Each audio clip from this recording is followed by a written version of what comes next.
మాడపడుచులేమైపోతారు. అలా ఆలోచించి నేను చేశాను.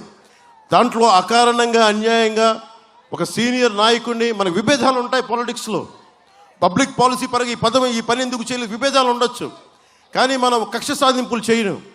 అలాంటి కక్ష సాధింపులతో చంద్రబాబు గారిని జైల్లో పెడితే నేను చాలా ఆలోచించాను. మీరు వెళ్తే మీ మీద కూడా వైసీపీ వాళ్ళు రంగు పులుంతారంటే, అరే తాటాక్ చెప్పులకి పవన్ కళ్యాణ్ బెదరడు, జనసేన బెదరు. మొన్న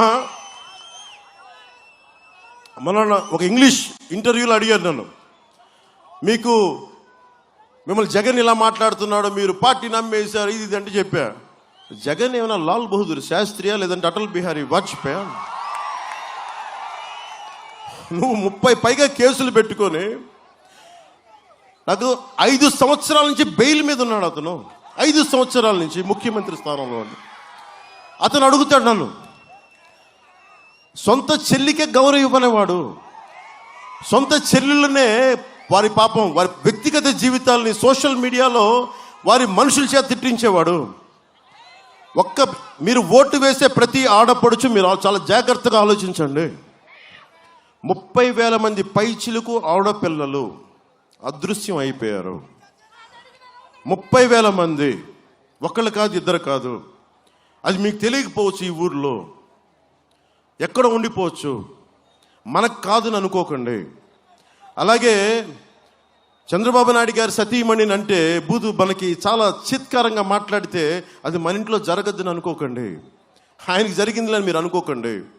అలా అందరూ అనుకుంటే చివరికి అది ఎక్కడి దాకా వచ్చింది, సొంత ఇంట్లో సొంత చెల్లెలు షర్మిలా గారి వ్యక్తిగత జీవితాన్ని తిట్టే స్థాయికి వచ్చారు. అదే తిట్టినప్పుడు రేపొద్దున మీరు ఓటేస్తే మీ ఇంట్లో ఆడబిడ్డల జోలికి రారని మీరు ఎందుకు అనుకుంటున్నారు?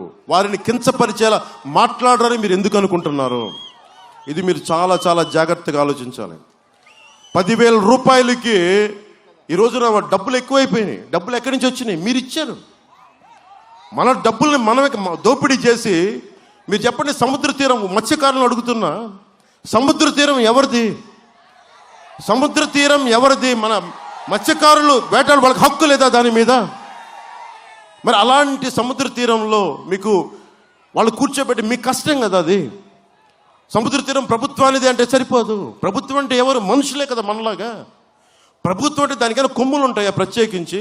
లేదంటే ఏదైనా రోబోట్? అది మనలాంటి మనుషుల సమూహం. మనందరం శక్తి దారపోసి ఒక 10 మందిని కూర్చోబెట్టాం. ఆ 10 మంది కూర్చోబెట్టారే మా బాగోగులు చూడు తండ్రి అని చెప్పాం. ప్రభుత్వం చెప్తుంది, వ్యవస్థలు చెప్తారండి. వ్యవస్థ అంటే ఎవడు? మేము ఏర్పరచుకున్న వ్యవస్థ, మేము నీకు హక్కు ఇచ్చాం.